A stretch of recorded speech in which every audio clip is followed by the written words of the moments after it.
Olá, gente, tudo bem? Pessoal do VetSign, é um prazer estar aqui falando com vocês sobre leishmaniose felina. E aí, quantos de vocês já diagnosticaram realmente leishmaniose felina? Canina, eu imagino que muito mais. Felina, talvez menos.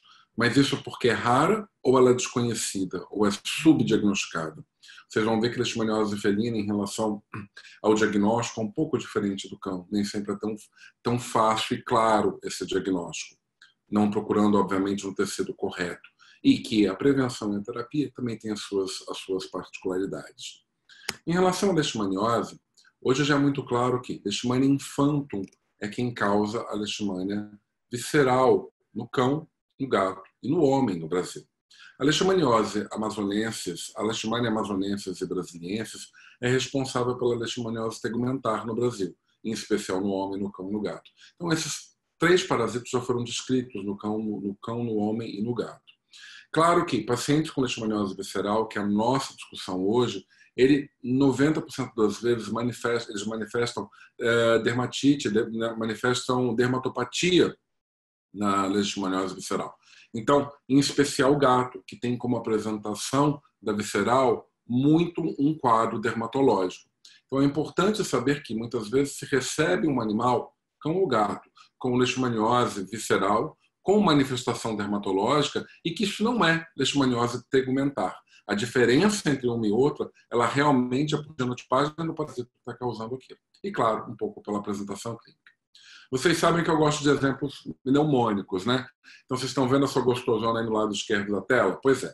A gente nunca vê um ciclo de doenças infecciosas somente com um gostosão ou uma gostosona. Só tem aquele bonequinho que você nem consegue diferenciar direito, né? Mas como eu estou vendo que a medicina veterinária tem muita mulher, logo, tipo, está parecendo uma reunião Jequiti, vamos agradar a todos. Quem for LGBTQYZ também pode sair nessa história, que está maravilhoso. Bem, isso é para vocês lembrarem de como é o ciclo. Em breve terão outros exemplos mnemônicos. Quando a gente fala em ciclo de transmissão, a gente tem o parasito na forma mastigota infectando qualquer um desses mamíferos. O ser humano é um deles, o cão, o gato, o rato, e eles já albergam a forma mastigota do protozoário, que durante a picada do Lutzomia longipalpis, que é o vetor importante no Brasil, se infecta com essa forma mastigota, e daí muitas coisas acontecem nesse Lutzomia até chegar na forma promastigota metacíclica, que é a forma infectante. Um novo repasto sanguíneo, ele vai infectar outros indivíduos.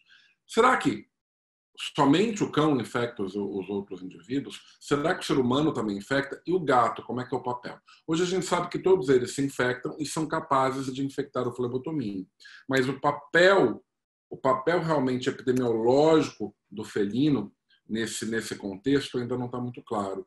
Quero dizer que um papel epidemiológico se eu tirar todas as outras espécies que são infectadas e deixar somente o felino, ele é capaz de manter a infecção na população, ele e o flebotomínio?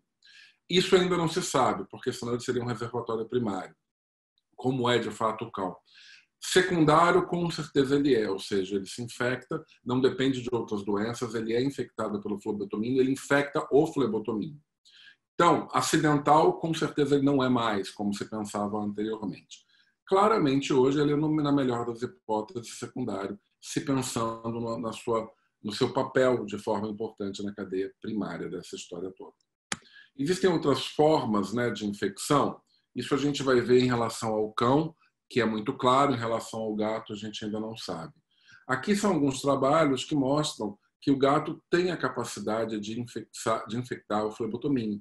Isso é confirmado por xenodiagnóstico, tanto na Europa, o Phlebotomus perniciosus, quanto no Brasil, Lutzomia longipalpis. Inclusive trabalhos bem recentes. E essa aqui é a forma pela qual isso foi documentado e testado. É por um exame chamado xenodiagnóstico.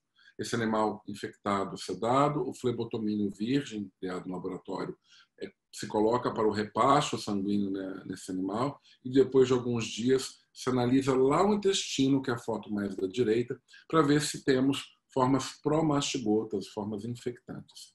Isso foi confirmado, inclusive, recentemente, por esse trabalho em 2020, mostrando a capacidade de infectância, sim, do gato para o flebotomínio. Então, outras formas de infecção conhecidas para o cão, como além da vetorial, como a sexual, a transplancentária, a transfusão de sangue. Então, o macho pode infectar a fêmea pode infectar os filhotes e a transplancentária, além de transfusões de sangue e acidentes laboratoriais. Isso não é muito claro ainda para o gato, mas se extrapola em relação ao cão, que de fato possa acontecer da mesma forma. Carrapatos e pulgas foi aventado para o cão e tem sido estudado e pesquisado há muito tempo. Então, tem muitos trabalhos que mostram que carrapatos e pulgas se infectam. Agora, isso não quer dizer nada. Por quê? Eles fazem um repasto sanguíneo, se alimentam de um sangue que tem leishmania. Eles serem bons vetores, eles serem capazes de mudar as formas para formas infectantes no novo repasto sanguíneo, infectar um indivíduo suscetível, isso faz dele um vetor. E nesse caso, nem carrapatos, nem pulgas conseguem desenvolver toda essa capacidade. Logo, hoje nós não podemos afirmar que carrapatos e pulgas sejam vetores importantes da leishmaniose, nem no cão, nem no gato. Apesar de tudo, esse trabalho em 2014 mostra que carrapatos extraídos de gatos infectados estavam infectados com a leishmania. Ok, isso já é claro na literatura há alguns anos, há muitos anos. Falar que daí esse carrapato, essa pulga pode ser infectante, isso nós não podemos afirmar. Realmente, ela é uma doença infecciosa vetorial causada principalmente pela picada do vetor, que no Brasil, o mais importante de fato é o Luxomieloma de Pallas. Logo, a sexual, a transplacentária ou a transfusão de sangue não são formas claramente definidas no gato, mas que sim se acredita por conta da transmissão que já está bem definida em cães. Em relação à doença, ela é extremamente importante, ela está presente em mais de 90 países, a leishmaniose visceral acomete 500 mil pessoas por ano no mundo inteiro, sendo que 10% disso aí morre.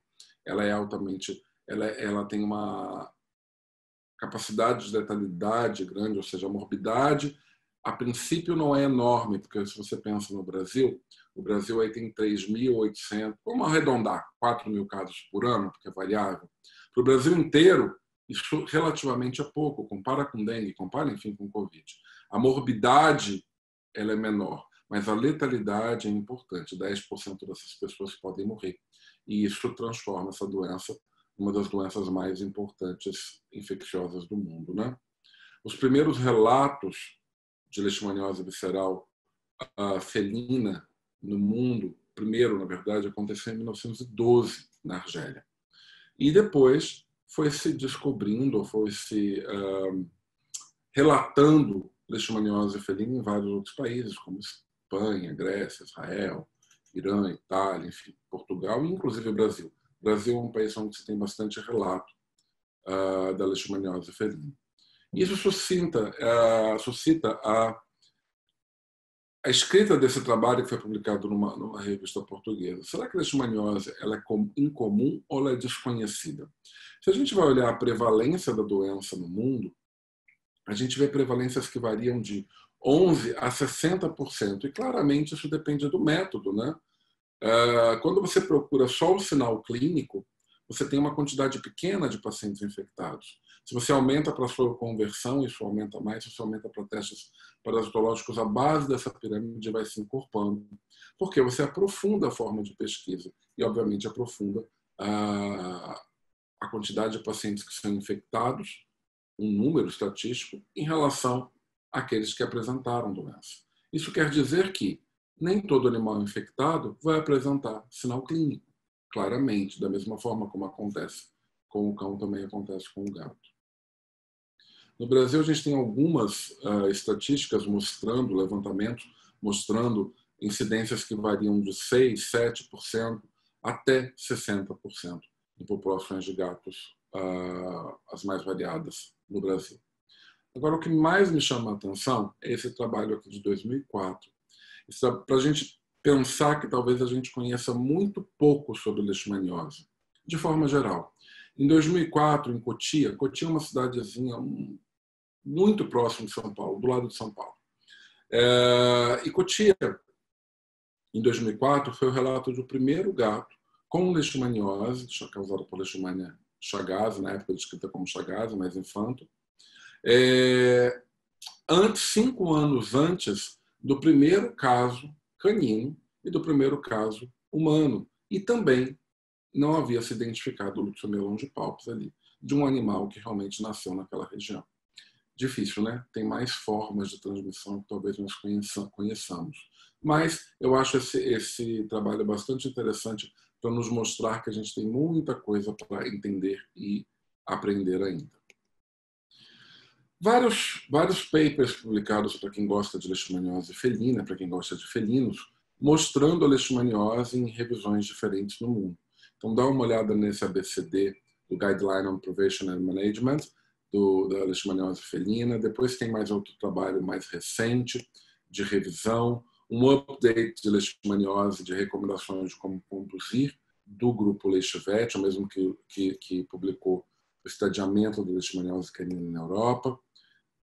Outros trabalhos em relação à revisão, e esse último que é um follow-up de 16 animais.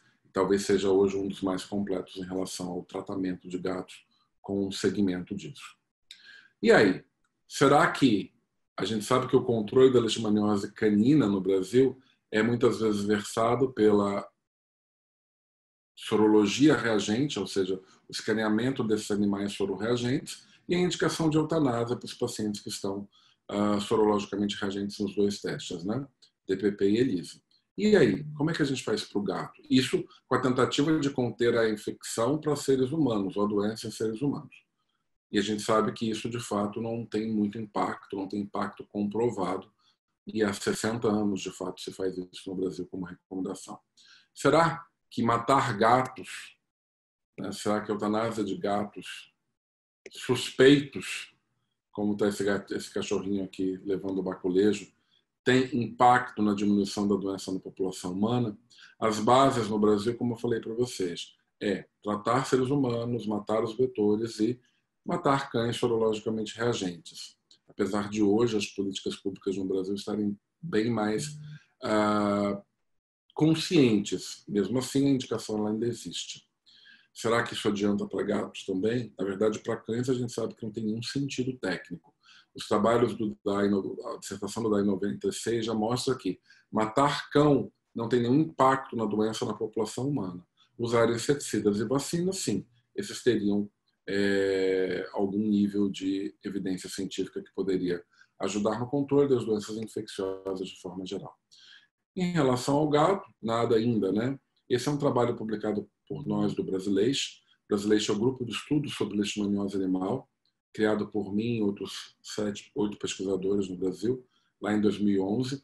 Esse trabalho foi uma recomendação nossa para o Brasil, como seria melhor, talvez, uma indicação do controle da leishmaniose, que não pautada sobre a eutanásia e controle pela morte dos animais sororreagentes. Que esse controle melhor seria realizado fazendo programas de educação e saúde, controle populacional canino, vacinação contra a leishmaniose de forma individual, entre outras doenças, campanhas de controle do vetor. E aí? Para o gato, particularmente, a gente não tem absolutamente nada, inclusive nem um próprio manual diz nem fala nada sobre o gato em relação, nem a própria portaria, sobre tratar ou não tratar e a forma de controle que deve ser versada. Como é que a gente parte desse pressuposto? Dá para extrapolar a forma que se diagnostica cães com leishmaniose para gatos com leishmaniose? Como é que é feito o diagnóstico, então, né? O diagnóstico é uma conjunção da sua anamnese, do seu exame clínico e dos exames laboratoriais. Dentre os exames laboratoriais, testes sorológicos, parasitológicos, exames complementares vão ajudar e vão finalizar esse diagnóstico, sem sombra de dúvida. E aí, como é que é o comportamento sorológico dos gatos? Eles soroconvertem da mesma forma que o cão? Então, alguns testes sorológicos que, de forma geral, a gente usa para o cão, em especial o Western blot, que é esse último WB, que foi utilizado como uma nova forma de escaneamento do gato. Então, imunocromatografia, ELISA, RIF, Western blot, são esses testes que detectam anticorpos após você entrar em contato. Então, quando a gente entra em contato com um patógeno, o gato entra em contato com a gente produz anticorpos. E o tempo de soroconversão é importante, porque senão você faz uma sorologia, como acontece no cão, esse resultado é não reagente, você diz que o animal não está infectado, mas na verdade ele está infectado, porque o tempo de soroconversão é grande. Então esse teste se transforma num falso negativo. Por exemplo, para o cão, em especial, a soroconversão varia de 45 dias a 22 meses. E se imagina que da mesma forma acontece no gato. Só que a diferença é que no cão, ele tende a ter uma soroconversão, produção de títulos mais elevados, níveis de anticorpos mais facilmente detectáveis nos testes, tanto quantitativos quanto qualitativos. E o gato parece que não soroconverte com tanta eficiência. Ou seja, a produção de anticorpos não é tão alta. Claro, se eu encontrar um teste sorológico reagente no gato, é isso mesmo. Se ele tiver um título elevado, ok, maravilha. Mas se ele não tiver, a gente não pode bater o martelo que isso não que não ocorreu a infecção nesse momento. Porque às vezes os níveis de produção de anticorpos são muito baixos. O cutoff para ele não é atingido quando a gente pensa nos cutoffs que nós temos para o cão, por exemplo, na imunofluorescência de 1 para 40. Aí nessa tela a gente vê um teste rápido, a ELISA e a imunofluorescência. De forma geral, como é feito para o cão, e a gente sempre tem que traçar esse paralelo. Se faz triagem com DPP, estando positivo, teste rápido, se confirma no ELISA. Duplo reagente, pelo manual, é indicado eutanásia, mas hoje a gente sabe que existe uma liberdade maior para a condução terapêutica. RIF foi tirado do meio público de pesquisa, mas continuou no meio privado. O problema nunca foi o teste, o problema é a interpretação que se dá a esse teste. Então, no Brasil, imunofluorescência 1 para 40 também era indicado eutanásia. E a gente sabe que testes sorológicos não são 100% sensíveis específicos, então admitem falsos positivos e também falsos negativos.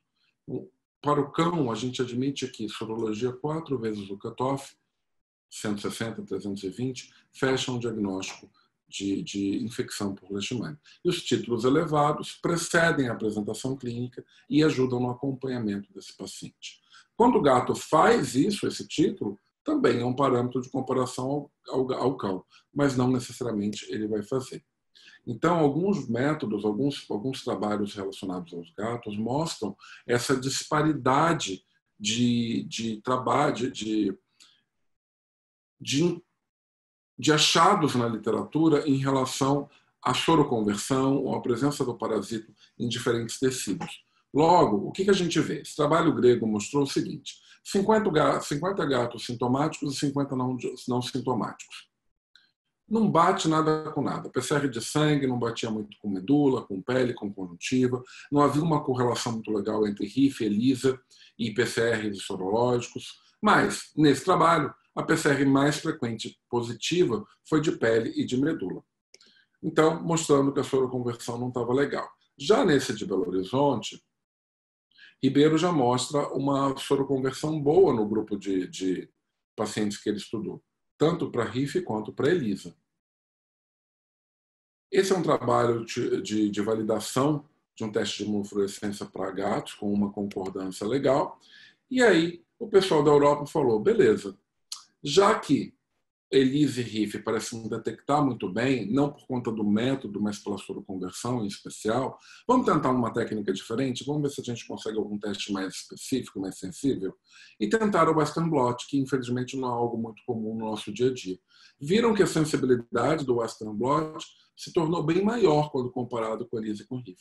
E a especificidade também da mesma forma. Então, sim, eles produzem anticorpos, talvez em títulos menores, mas quando eles produzem, a gente consegue detectar. Logo, sorologia não é o melhor teste de triagem para o gato, como a gente vê no cão. Testes parasitológicos procuram realmente a presença do parasito, seja ele na citologia, na cultura, na reação de polimerase, imunohistoquímica, quando chama de diagnóstico. Então, o que a gente vai fazer? Vai coletar a medula óssea desse paciente, em especial medula óssea ou linfonodomegalia, linfonodos com linfonodomegalias.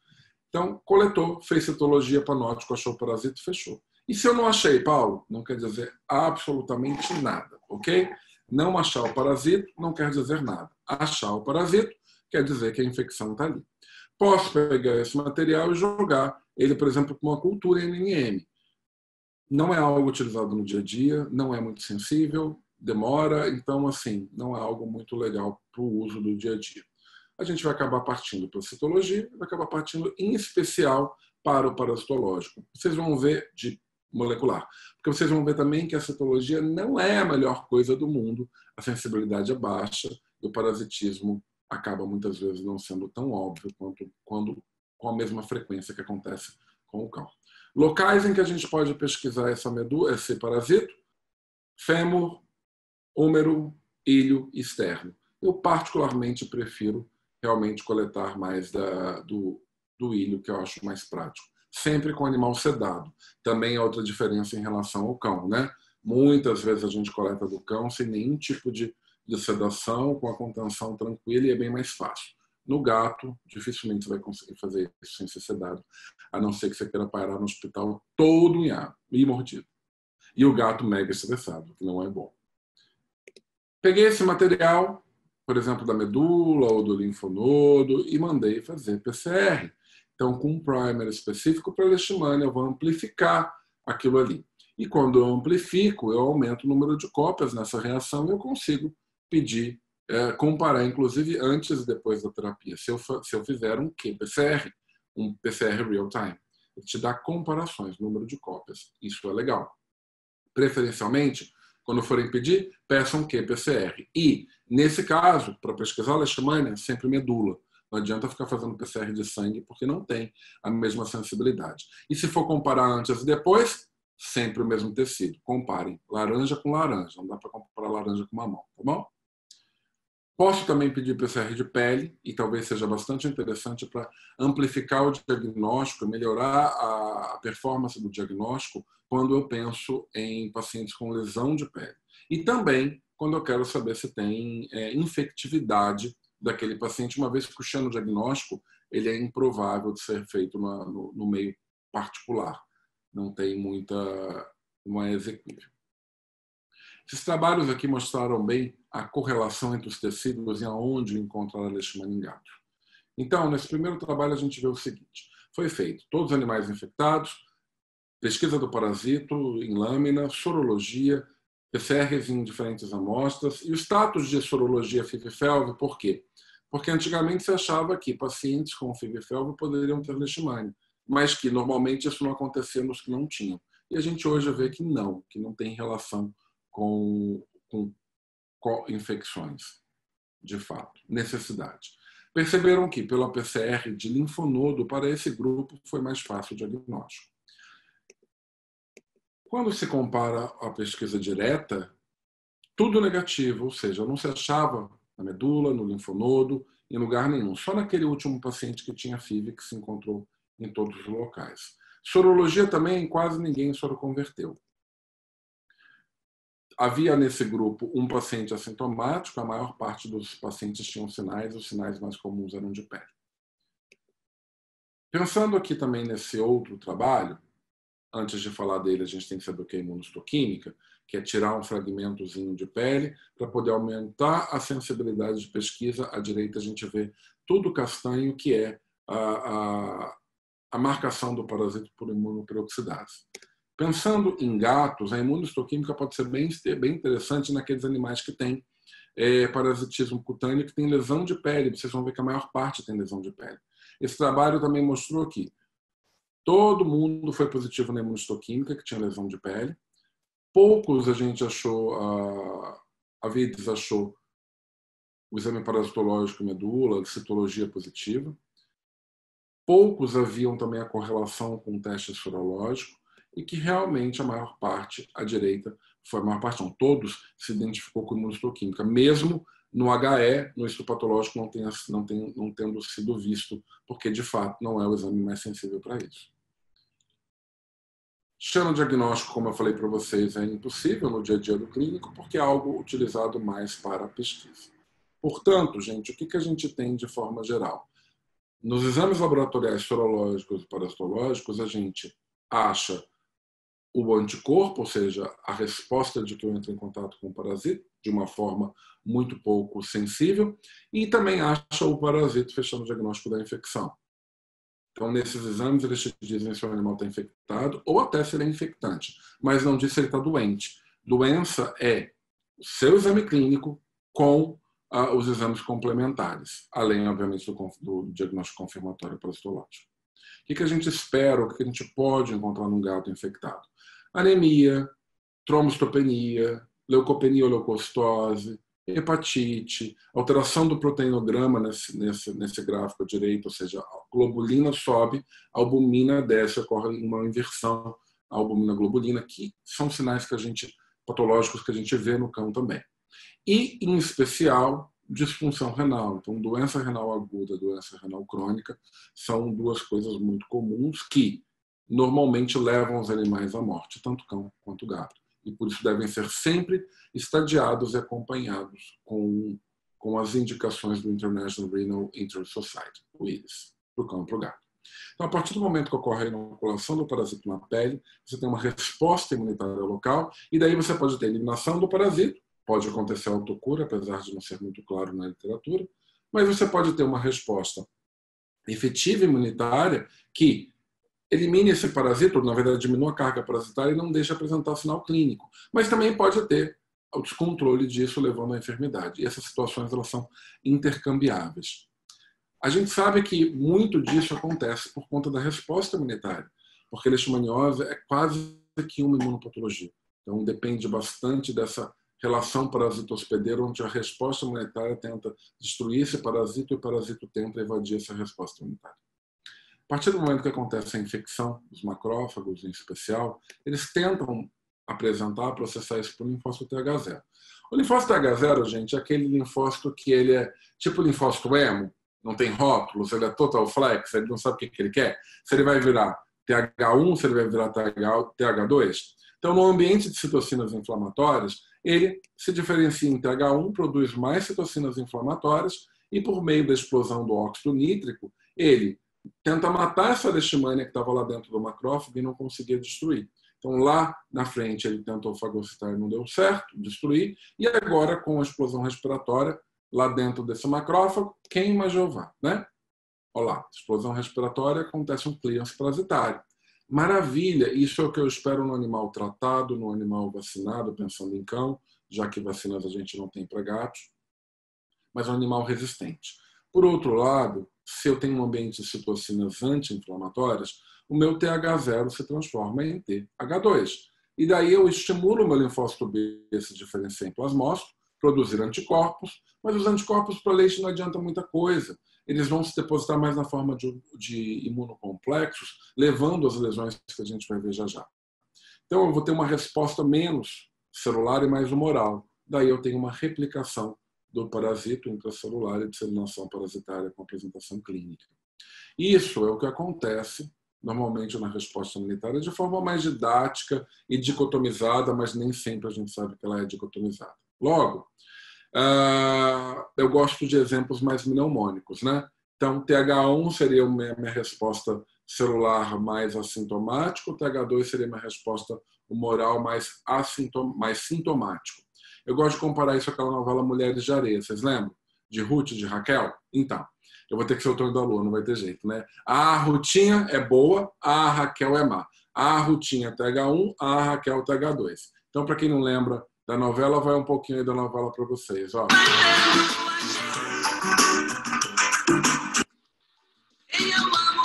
Lembraram? Olha o que a Ruth vai falar para a Raquel. TH1 assintomático, TH2 sintomático. A boa e a ruim. Para quem não lembra, gente, pode também correlacionar os mais novinhos a Paola e Paulinha, tá?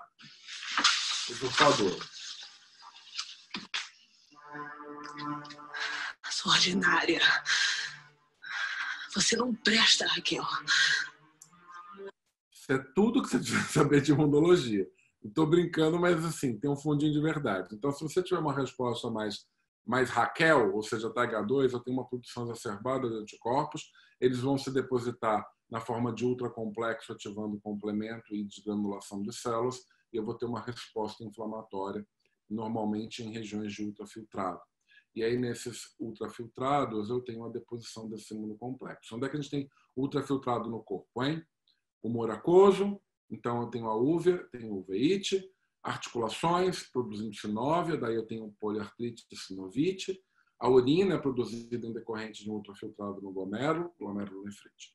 E daí eu tenho também, por exemplo, o desvio de TH1 para TH2, celular para humoral. Então, os patógenos intracelulares ficam um pouquinho menos... o organismo fica um pouquinho menos protegido em relação a eles. Logo, se terá uma resposta, se terá mais frequência doenças secundárias a isso. Então, doenças oportunistas. Nesse rol de resposta inflamatória, eu também vou ter a predisposição a células que eram autorreativas, linfócitos autorreativos, começarem a produzir algo contra o nosso organismo. Daí eu tenho imunomediação, eu tenho doença autoimune junto. Então, conhecendo tudo isso, a gente sabe como vai ser a imunopatogênese e os sinais clínicos desses pacientes, tá bom? O que a gente costuma ver em gatos com leishmaniose? A gente costuma ver que a maior parte, isso foi um levantamento de 89 a 2014, a maior frequência das manifestações estão relacionadas à pele ou lesões mucocutâneas. 20 a 30% são lesões orais e oculares, além de sinais sistêmicos, e os outros sinais sistêmicos, como diarreia, vômito, febre, caquexia, icterícia, dispneia, aborto, hipotermia, tudo isso é lá por volta de uns 10 a 20%. Normalmente, as lesões acontecem dermatológicas como alopecia, rarefação pilosa, crostas melicéricas e hemorrágicas, ulceração e eritema. Esses são os sinais mais comuns, em especial na região cefálica, mais daqui para frente. Cefálica, membros e região dorsal são os lugares mais comuns. Então a gente já começa a pensar. Eu tenho uma crosta melicérica, hemorrágica ou granulomas na região de cabeça. Primeiro diagnóstico diferencial vai ser esporotricose, criptococose, carcinoma de células escamosas. Então, granulomas eosinofílicos são doenças básicas que se diferenciam, que devem ser diferenciadas da leishmaniose visceral em gatos. Por exemplo, que mais sinais clínicos nós temos? Esse aqui é um animal do trabalho de Witts, 2010, mostrando no plano nasal a rarefação pilosa. Da mesma forma, na região cefálica e dorsal. Alguns outros animais com exudação, com placas, com infecção secundária, bacteriana, em região cefálica, com crostas melicéricas hemorrágicas. Um animal branco com lesões na ponta de orelha, a gente com certeza vai pensar em carcinoma de células escamosas, com destruição de cartilagem, da mesma forma, exposição, crostas melicéricas hemorrágicas, eventualmente bilateral, associado a notoário descate, a carcinoma de células escamosas. Poderia ser um micrósporum, por exemplo, mas nesse caso a gente tem leishmania.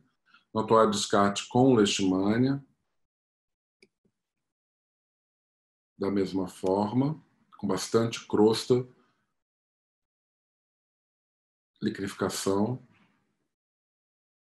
alopecia, hiperkeratose também comum. Nesse caso, aumento das unhas, onicopatia, onicogrifose, parecendo assim a mulherada com unha de acrigel, gigantesca de 1,5 m. Pois é, a mesma coisa. Gatos também fazem, um pouquinho mais discreto. Cancros de inoculação, locais onde acontece a picada do flebotomínio, ou, nesse caso desse cão do lado direito, um granuloma, e sim, isso aí é um pug, isso não é um pterodáctilo, tá? Isso é um granuloma por leishmania. Da mesma forma acontece no gato, esse aqui foi um relato que eu fiz em 2014, de um gato com um granuloma na região mentoniana, coalhada de leishmania quando você faz a citologia. Aqui nos locais de infecção por amazonenses, nas sinões. Esse é outro relato, leishmania amazonensis, que facilmente poderia ser confundido, por exemplo, com criptococose e esporotricose. Da mesma forma, nesses gatos aqui no Brasil. De forma geral, os aspectos sistêmicos da doença se referem à letargia, apatia, prostração, febre, aumento de baço de linfonodo, ou seja, hepatosplenomegalia, linfonodomegalia, secreção nasal, tosse, espirro, anemia, icterícia, letargia, anorexia, enfim, sinais sistêmicos. Esse trabalho mostrou bastante como seria o diferencial de um paciente com doença respiratória felina, inclusive, porque esse paciente apresentava sinais de espirro e de alteração respiratória superior, e aí quando você fez raio-x e imagem dessa região, se viu formação granulomatosa, na punção se viu parasitos similares a mastigotas de leishmania, e na necrópsia se percebe nas setas uma formação granulomatosa bastante importante, confirmada ser no histopatológico, na imunohistoquímica, com a mastigota de leishmania. Blefarite, lesões oftalmológicas gerais, ou seja, panoftalmite. Então, o quarto pode ter uveíte, pode ter corioretinite, blefarite e panoftalmite. Quimose em conjuntiva associada às lesões de pele, ceratoconjuntivite seca, uveíte, glomerulonefrite, da mesma forma, por deposição de imunocomplexos, que levam à lesão dessa membrana basal, e automaticamente, por aquela urina que devia sair somente algumas coisas, você começa a ver outras, por exemplo, proteína aumentada, hematúria, proteinúria, hematúria, então começa a ter uma lesão renal importante. Gengivoestomatite, que é um dos sinais orais mais comuns no gato com leishmania, tem que se tomar cuidado, porque isso também é um sinal muito comum de calicivirose, com ou sem FIV. E aí o tratamento para isso, da calicivirose, é extração dentária com imunossupressão. Imagine se essa gengivoestomatite tem relação com leishmania e você imunossuprime. Temos um problema, né? Então, sempre que encontrar essas lesões orais, deve ser feito imunohistoquímica e PCR dessa região, dessa lesão, além, obviamente, do HE, para poder se definir qual é a etiologia real desse problema. Vômito, diarreia também são possibilidades. Placentite e aborto também, apesar dessa imagem ter sido de um cão. E sinais que nunca foram descritos no gato, causados especificamente por leishmania, que já foram descritos no cão. Poliartrite, descolamento de retina, miocardite, epistaxe, distúrbio de coagulação. Então, quando eu tenho uma desconfiança de leishmaniose, ou seja, tenho sinais clínico-patológicos, se vocês estão vendo que qualquer sinal pode ser sinal, não existe sinal patognomônico para leishmaniose, isso vale tanto para o cão quanto para o gato. Leishmania está em qualquer tecido ou órgão fluido, então ela imita todo mundo, todo tipo de sinal, e deve ser um diagnóstico diferencial de todas as patologias, tanto para os cães quanto para os gatos. Quando a gente tem um sinal clínico patológico, a gente vai pedir, da mesma forma, sorologia quantitativa. Tudo bem, os gatos não soroconvertem com títulos maravilhosos, mas se soroconverterem, se o título for elevado, a gente fecha o quadro de infecção de cara. Mas se não houver título, a gente continua nos testes parasitológicos. Então, testes parasitológicos como citologia, imunohistoquímica, cultura, PCR, em especial. Se a gente acha o parasito, a gente fecha o diagnóstico. Se a gente não acha, a gente revê os diagnósticos diferenciais. Se lá atrás a sorologia era não reagente, como já se é peculiar pensar dessa forma para o gato, daí, se tem suspeita, continua com os parasitológicos ou revê os diagnósticos diferenciais. E aí, como é que a gente vai tratar esse paciente, né? O que a gente conhece, qual que é o objetivo da terapia? O objetivo da terapia é reduzir a carga parasitária, é reduzir a quantidade de parasito, justamente porque pacientes com pouca carga parasitária tendem a ser menos infectivos para o flebotomínio. A gente não consegue cura parasitológica para o cão ou para o gato com leishmaniose. A gente consegue cura clínica, a gente consegue cura epidemiológica. A gente quer que o paciente não esteja doente, a gente quer que o paciente não seja infectante a flebotomia. Adoraria também se eu conseguisse a cura parasitológica, mas isso ainda não é tangível, nem para o cão, nem para o gato, e quiçá também para o ser humano, da mesma forma.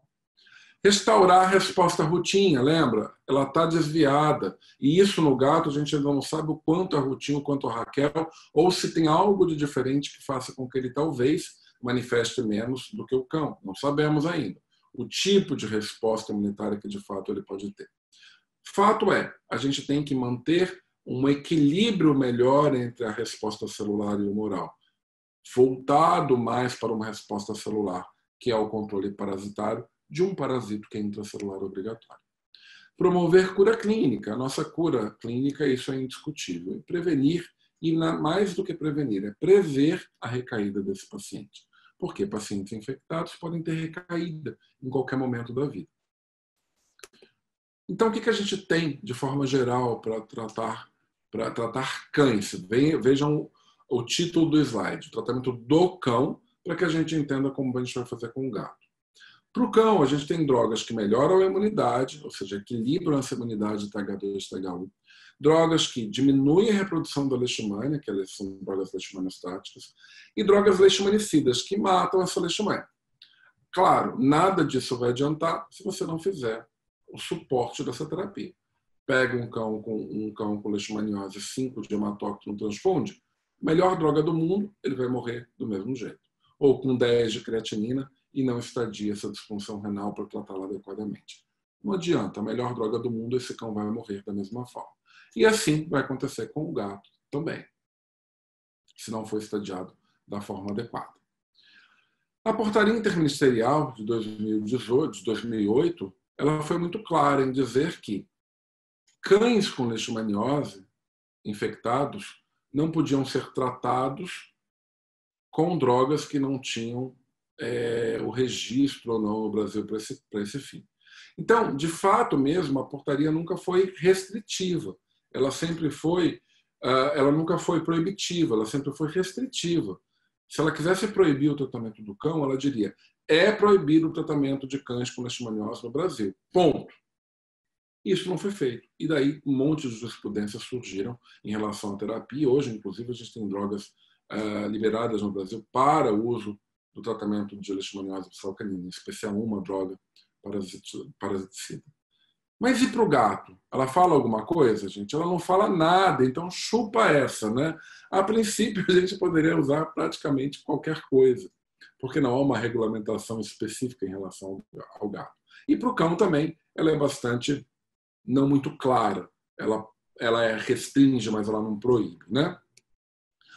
Então, quando eu digo que ela é restritiva, eu digo que a portaria, ela não quer que use glucantina e anfotericina B, porque são drogas que são usadas para o tratamento de seres humanos, na tentativa de se evitar resistência, ainda que anedótica, mas de se evitar resistência. Estivogluconato, aminosidina e metefosina são drogas que não tinham registro no Brasil para o uso em cães, logo não deveriam ser utilizadas. Mas isso não proíbe o tratamento do cão, isso restringe, porque a gente podia utilizar, como utiliza hoje também, drogas que modulam a imunidade, drogas que diminuem a reprodução da leishmania. E aí, recentemente, 2 pesquisadores do meu grupo, do Brasileixo, fizeram um trabalho para, o Fábio e a Ingrid, fizeram um trabalho para conseguir o registro do milteforam, que é uma droga utilizada na Europa para o tratamento de cães com leishmaniose. Então, na Europa, se tem milteforam e glucantine para o tratamento de cães, antimoniato, né, para o tratamento de cães com leishmaniose, deixando a anfotericina B para os seres humanos. No Brasil, nós temos miltefosina para usar em cães, como primeira droga leishmanicida, autorizada para uso em cães no Brasil, e antimoniato e anfotericina B ficam para os seres humanos. Mas essa droga, ela não pode ser usada em gatos, ok? Só pode ser usada em cães. E aí, que bom, essa droga, o miltefosina, é mais um produto que se associa ao protocolo de terapia do cão, e é mais um produto, na verdade é o primeiro leishmanicida autorizado para esse fim, mas não é o único. Ele é o primeiro desse grupo, mas ele se associa com as outras medicações e conduções que nós temos no Brasil.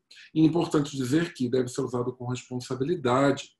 Hoje, o que eu pego na minha internação é um monte de bichos tomando milteforam, às vezes que nem leishmaniose tem.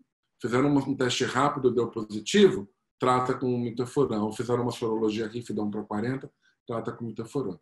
Não tem diagnóstico parasitológico adequado, não tem estadiamento da doença, não tem absolutamente nada.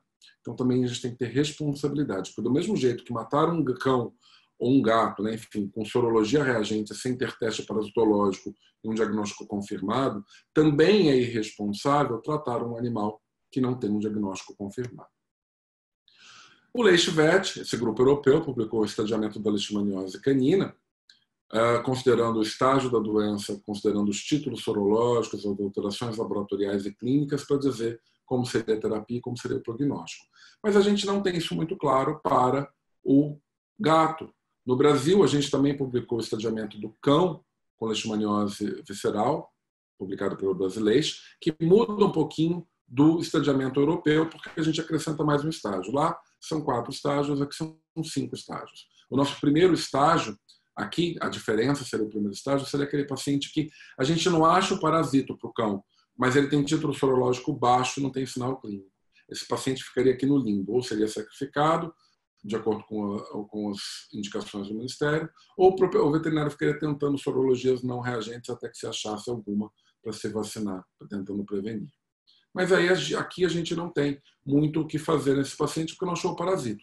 A gente colocou ele no grupo 1 porque ele pode ser um paciente sim infectado, que tem uma soroconversão baixa, e ele pode ter uma cicatriz imunológica de algo que aconteceu lá atrás e, na verdade, ele conseguiu resolver e simplesmente não tem infecção. Ou é um paciente que vai desenvolver lá à frente. Então, nesse paciente, a gente indicou fazer a imunoterapia, que são as doses duplas da vacina Leishtek e o domperidone. O estágio 2, 3, 4 e 5 são similares ao Leishvet. Então, o 2 seria um deles, o 3 o 2, o 4 o 3, o 5 o 4.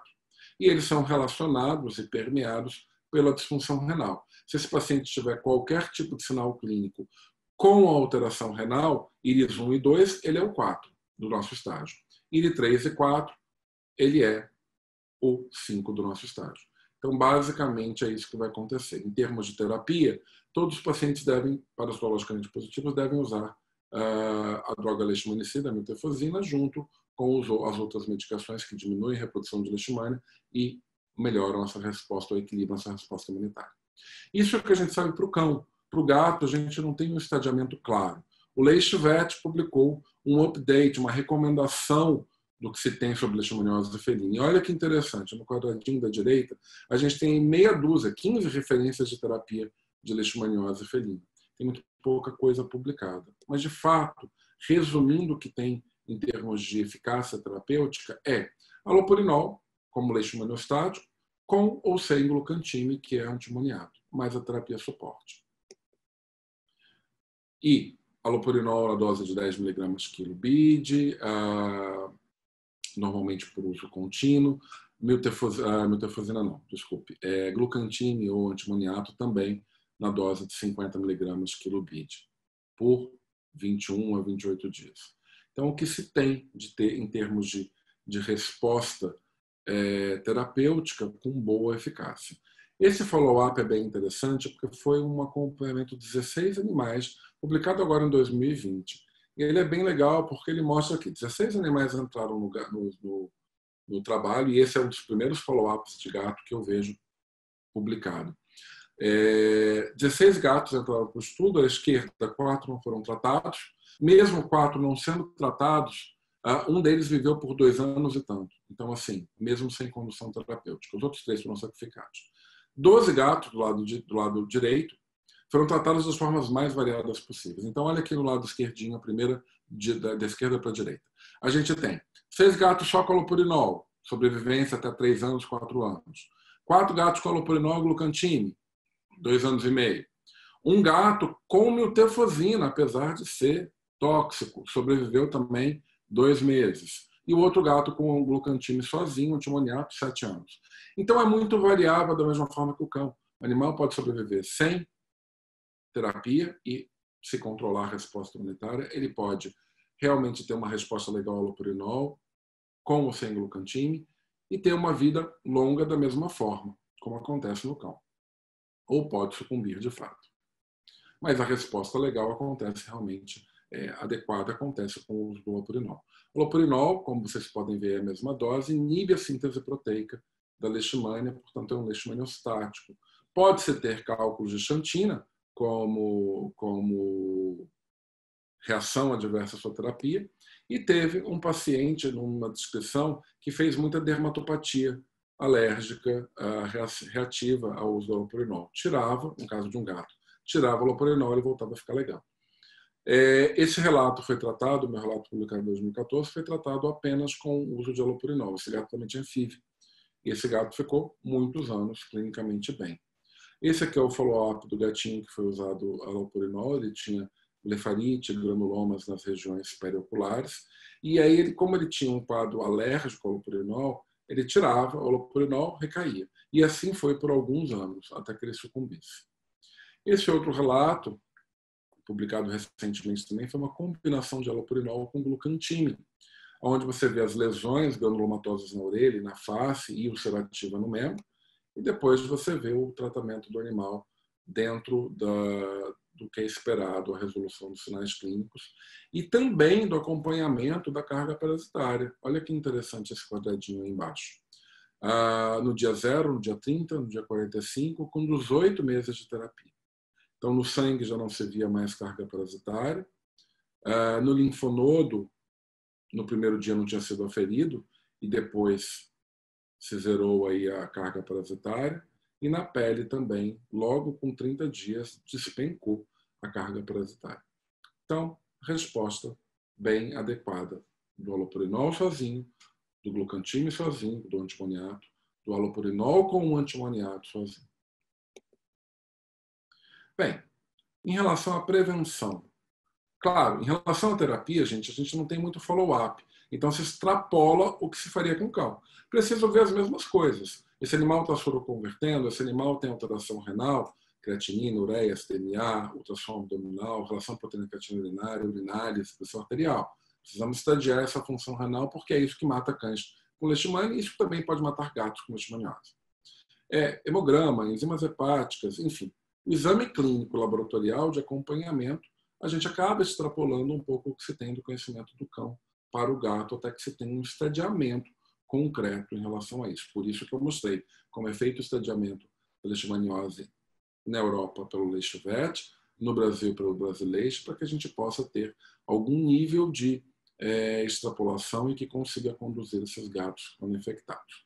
Em relação à prevenção, na verdade, a gente não pode usar nenhum piretroide para o gato, exceto a coleira serestro da Bayer, que é a associação de flumetrina com imidacloprid. Os outros são tóxicos para o gato, tá bom? Então, essa coleira pode ser usada em filhotes de gatinho a partir de 10 semanas de vida e normalmente se troca a cada 8 meses. Serve para, consegue fazer prevenção de carrapatos, de pulgas, de piolhos, de flebotomíneos, tá? Não há vacina para gatos, então a saponina, a vacina para gato no Brasil, para cão no Brasil, que é a Leishtek, não deve ser utilizada para os gatos. Logo, imunoterapia também, que seriam doses duplas, também não devem ser utilizadas, ok?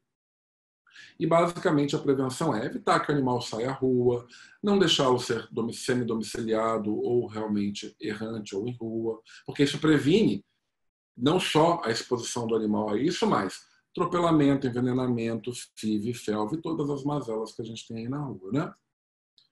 Controle populacional também é algo interessante, de forma geral, não especificamente a leishmaniose, tá bom? Então, resumindo o que a gente tem em relação à leishmaniose, é isso.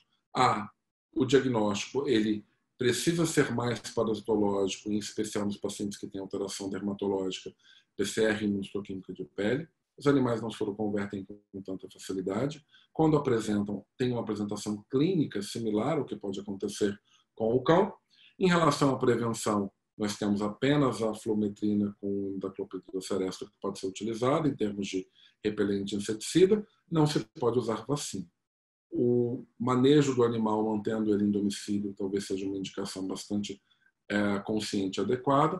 E se esse animal estiver infectado e bem diagnosticado, não temos um estadiamento, mas se extrapola do que se conhece dos cães, acompanhando hematológica e bioquimicamente esse paciente, e também por meio de cargas parasitárias. A terapia é restrita, muitas vezes, ao uso do alopurinol no Brasil, porque é a única droga que a gente tem acesso em relação à terapia, uma vez que as drogas leishmanicidas para o gato, que poderiam ter efeito como antimoniato, ele não é utilizado no Brasil, ele não é autorizado o uso em espécie diferente do ser humano.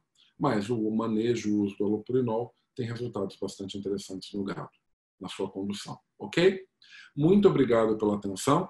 É isso que eu queria passar para vocês. Esses são os meus contatos. Tem aí o Instagram, que é o Instagram Paulo Tabanês. Segue lá. Qualquer dúvida, manda mensagem box para mim e a gente conversa. Um beijo, até a próxima.